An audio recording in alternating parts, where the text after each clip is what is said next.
Well, what's up, guys? Welcome back. Welcome back. It's your girl, Erica Nicole, and welcome to episode 17. Whoo, Lord, I took a unscheduled sabbatical last week, and I do apologize for that, but sometimes it just kind of is what it is. So I hope you are doing well. I hope you are healing happy. I hope you are doing all the things that God has called and created you to do. And most of all, I hope you're being good to yourself. I hope you are giving yourself grace. There's a lot going on. We're getting into the Thanksgiving season. Thanksgiving is next week, and I'm excited. I love Thanksgiving. I love being with my family. Now, I don't like the true meaning of Thanksgiving. Let's not get it twisted. I think the true meaning of Thanksgiving is absolutely repulsive. Yet, I love that we take that time to come together with our family to be thankful because we have so much to be thankful for. I know I do, and I'm sure you do as well. So focus on that. Focus on that. God spoke to me the other day. I was laying in the bed, and he told me, he said, Erica, you got to be a little more intentional with your family, with your siblings. You got to be a little more intentional in your friendships. Going through my healing season, in my darkest times, I was really very isolated and I wasn't reaching out. I wasn't loving on. I've actually lost some friendships. Some people could not go through that shift with me, but some people rocked it out. There are some that rocked that thing out. And if you're listening to this episode, you know who you are. Rocked it out with me, some near, some far, some intermittent, but they rocked it out. But others, and I truly believe because of their own healing season, right? They didn't recognize it. They didn't see it, that I didn't have the capacity, that I needed to isolate, I couldn't be there for them because I was trying to be there for me.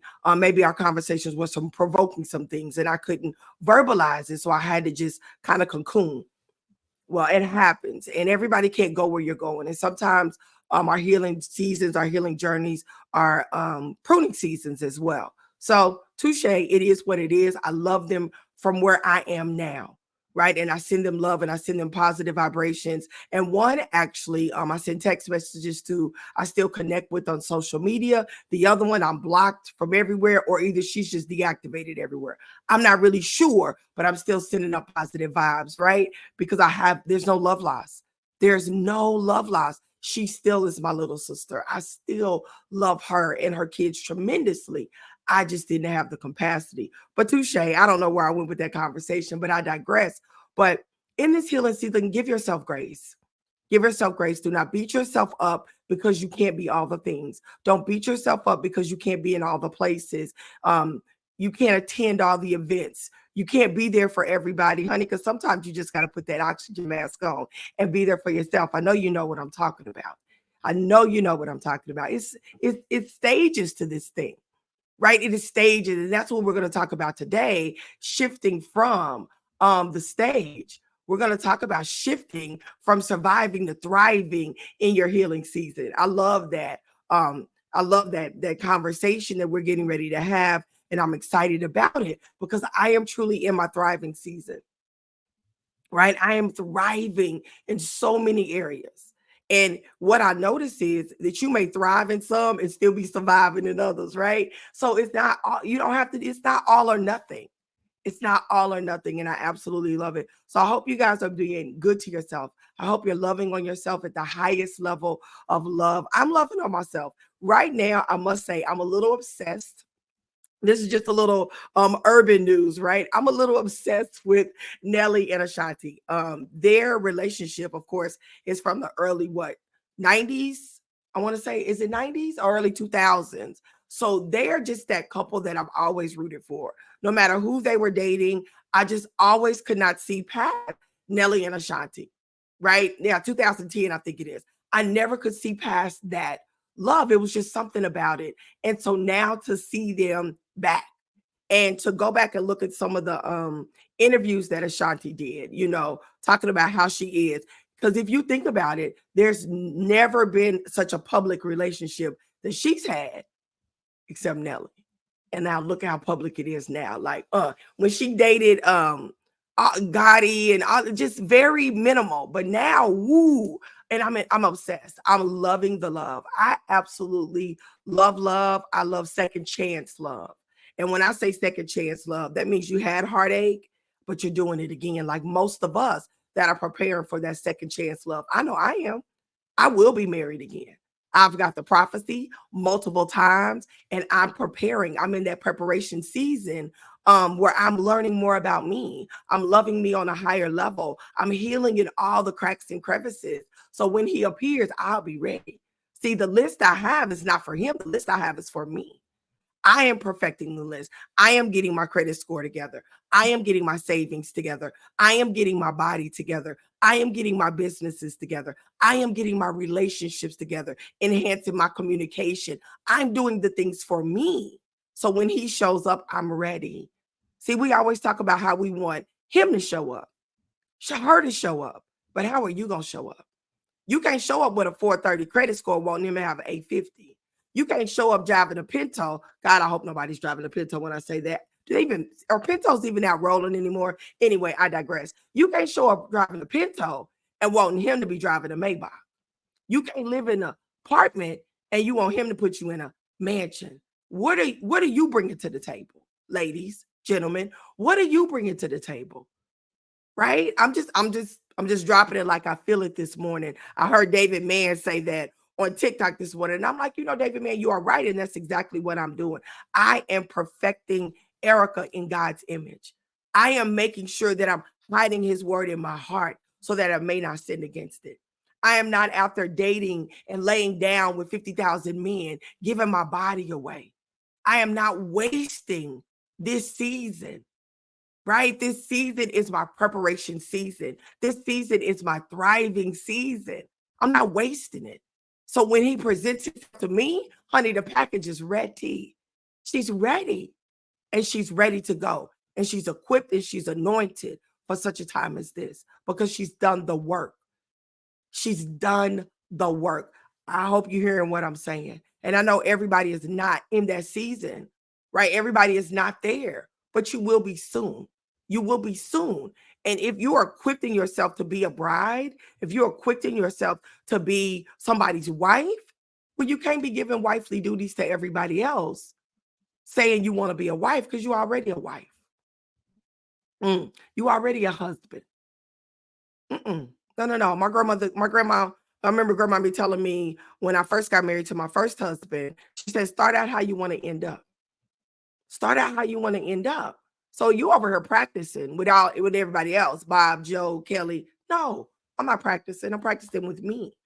I'm practicing with me. I'm drawing my bath water. I'm creating my dishes. I'm enhancing my cooking ability, right? I'm perfecting my signature scent. All those things for me. So that when he comes, it's already done. I didn't practice it on Jack, right? I saved it for you. I saved these things for him. See, I didn't do that in the first marriage. Let's keep it 100. I didn't know. I didn't know to do that in the first marriage. So what I presented him was used. What I presented him had been borrowed, right? What I had presented him had been recycled. So now when I'm presenting to my next, it's going to be brand new. I'm in a brand new season. So I'm no longer surviving. I'm thriving.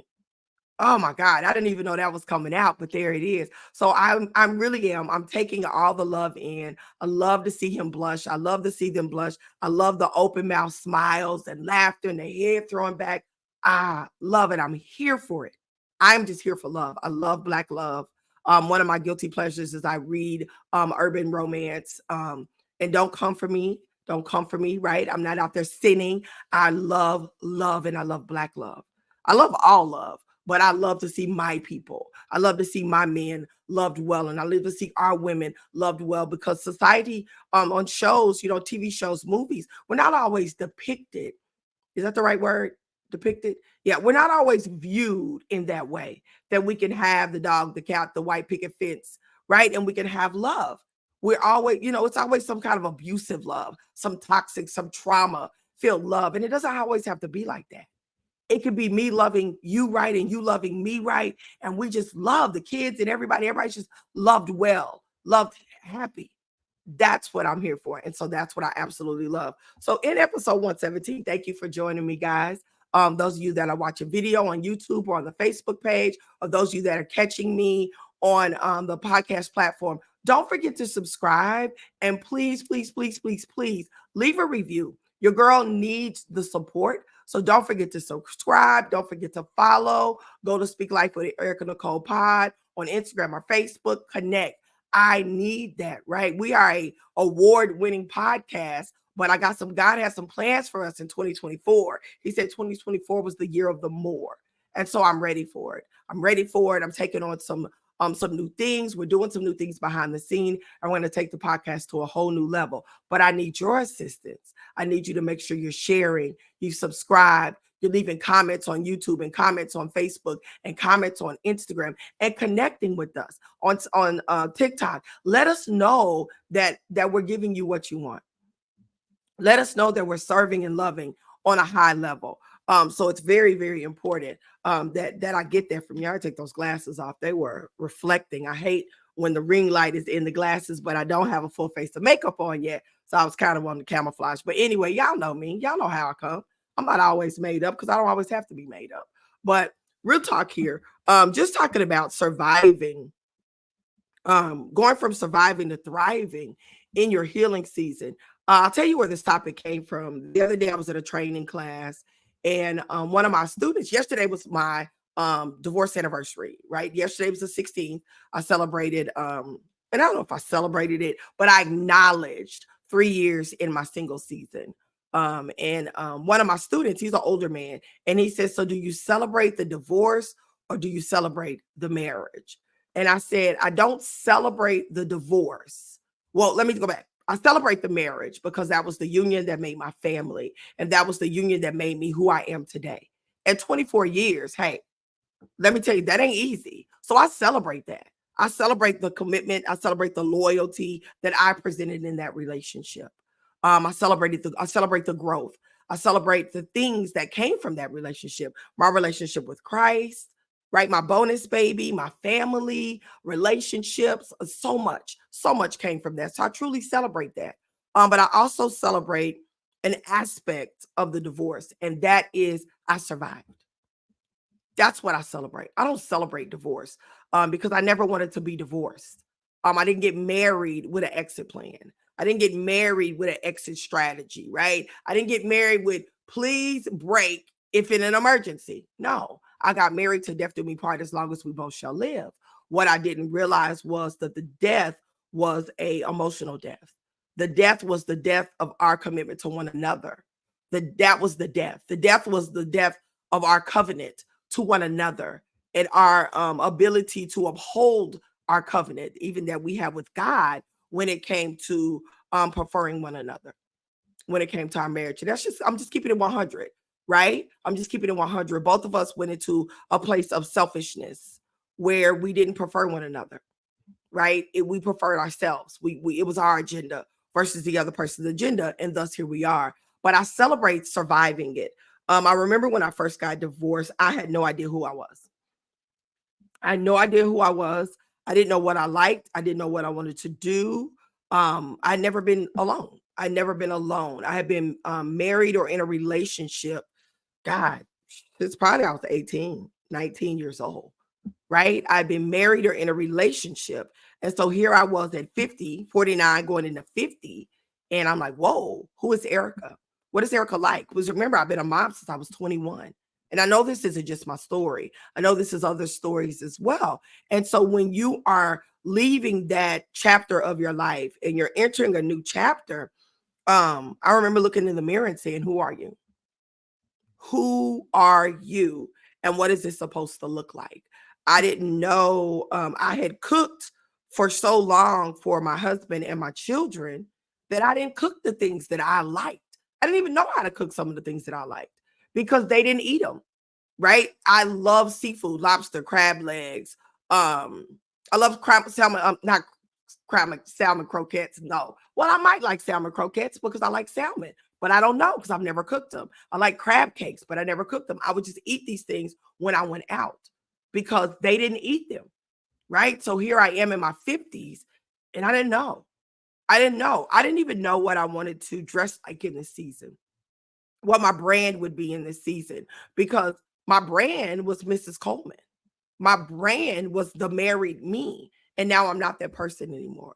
I remember going to the grocery store and just, going on about my business. I probably had a book or I was on the phone. I don't even remember.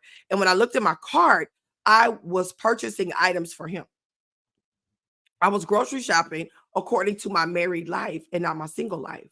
And I couldn't reboot as quick as I needed to. So I put everything back. Yes, I went to the grocery store and I put everything back. And then I went home. And then I just ordered curbside, right? Give myself some time. And then I picked it up. But I did not know. Do you see what I'm saying? I did not know. Someone said, Erica, do you like sports? And immediately I said no.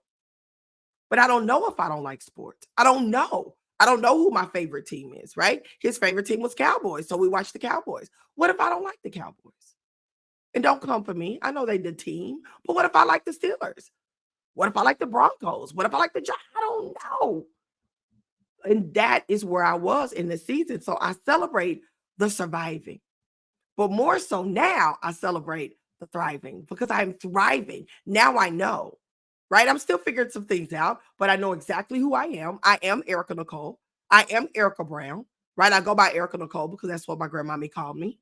And that's a healing. When I hear ErikaNiCole, it's healing. It does something to my insides. It makes me feel loved. It makes me feel appreciated. It makes me feel seen. That's what, when I hear ErikaNiCole, ooh, emotional, that's what it does for me. And that's why I picked the name for my brand in this season, because ErikaNiCole was a loved, seen individual. And that's who I am now. See, somewhere off in there, Erica Coleman was not in that relationship. So I gave that name back for him to give that name, his name, to his future wife. And congratulations. He is getting ready. He is engaged and he's going on with his life and he's healing happy. He's healing happy. We're all healing happy. Right? So that's the thing. Like in that season of survival, I remember there was a list. I made this list of things I wanted to do, things I have not done. Some of them I still haven't done. One of them was participate in a 5K. One of them. That sounds so simple, but I've never done it. Why? Because I was out of shape.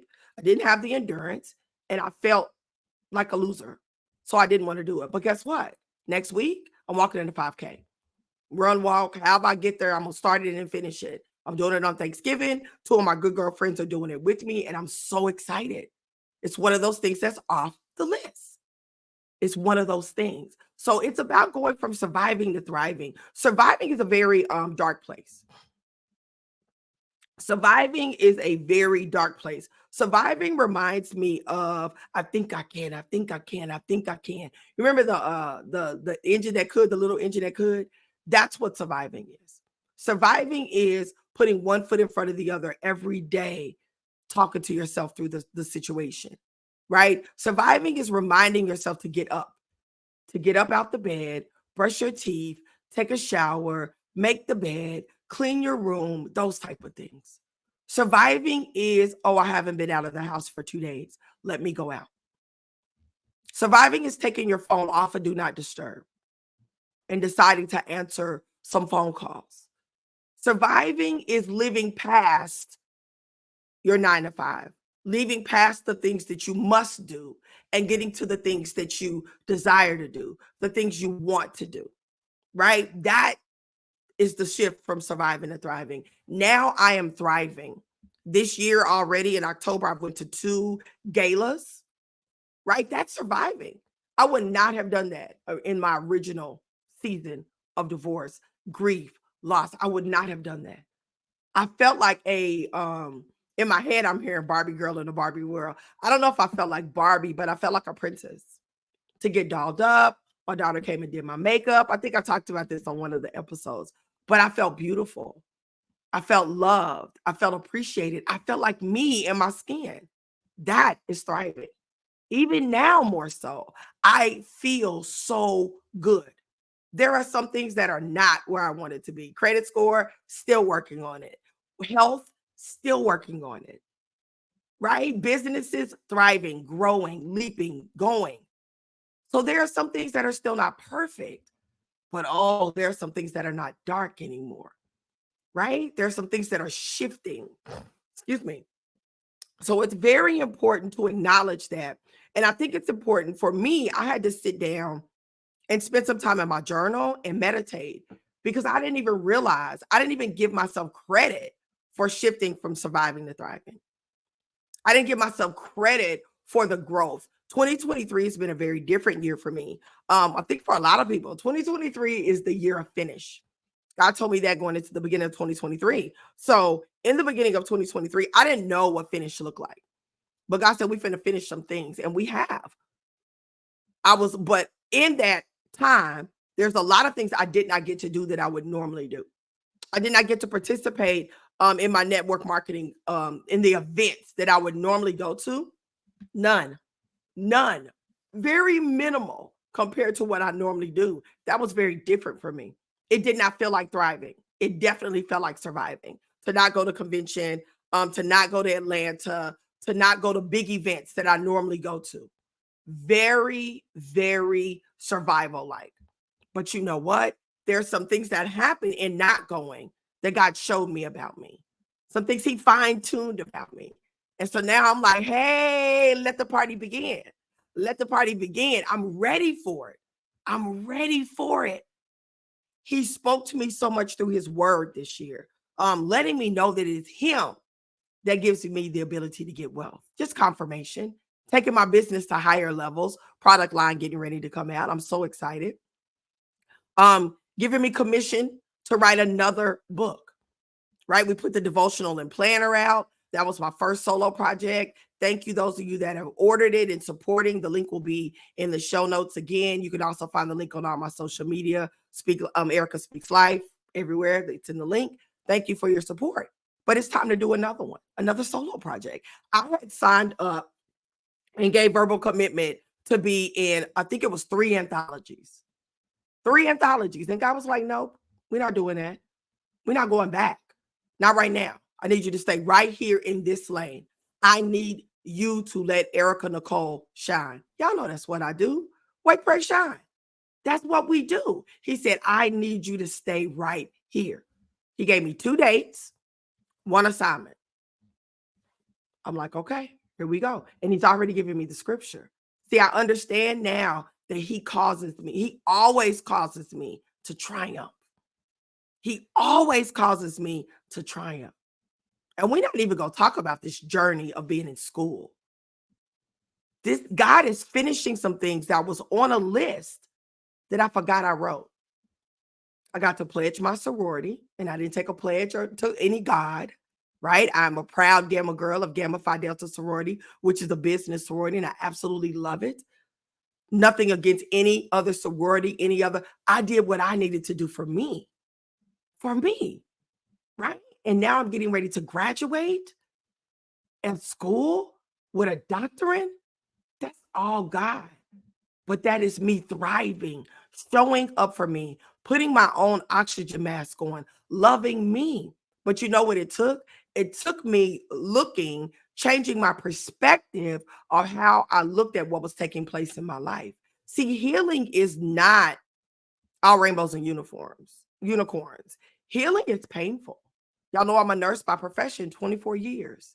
And I've seen people heal. I've seen people have to learn to walk again, learn to feed themselves again, learn to speak again after strokes. It's not easy. It's not easy. You want to give up. You cry. You're hard on yourself. But the journey is needed and necessary. Because when you get to the beauty of the other side, when you accomplish the thing, when you accomplish that thing that you went after, oh, that feels amazing. So you can't give up on yourself. You got to push through to get to the other side. You got to take the step, right? You got to take the step. In order for the Israelites to get to the other side of the Red Sea, they had to take the step. But if they would have never taken the step, the Red Sea would have never parted. The bed of the Red Sea would have never dried up for them to walk. They had to take the step. So healing will never come. Thriving will never come if you don't take the step. What does that step look like for you? I don't know. For me, it looked like a whole bunch of acknowledging my feelings, acknowledging my emotions. For me, it looked like therapy, fasting, the word of God, church. And then it switched and it was isolation from church. It was just me and God. It looked like a lot of apologies. It looked like owning my stuff, right? Owning it. Oh, my bad. I don't know how many times I called my ex and apologized through this journey. I don't know how many times I've apologized to my mother and to my children in this journey. That's what it looks like. But when you get to the other side and you get to take that heavy load off and you acknowledge where you are in this season and you acknowledge who you are in your purpose, in your destiny, in your calling, when you get to that point, it ain't nothing like it. There is nothing like it. So I encourage you on today to take a look. Take a look. Look back. You won't be like Lot's wife. You won't turn into a pillar of salt. I know I talk about not looking back. There's always a purpose in looking back. If you are looking back to grow, that's one thing. But if you are looking back to weep and to desire to go back, one of the scriptures about Lot's wife says she looked back longingly. She didn't want to go. So don't look back longingly.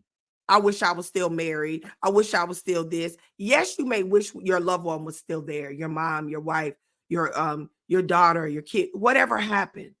Yes, you may wish they were still here, but they're not here for a reason, right? They're not here for a reason. So unfortunately, we got to let that go. I would have loved for Simone Deshay to be born and to be healthy and to be here. But for some reason, she wasn't. So I have to let that go. Yes, I keep her near and dear to my heart, but I can't live in that dark season anymore. Because if I am, what good am I to you?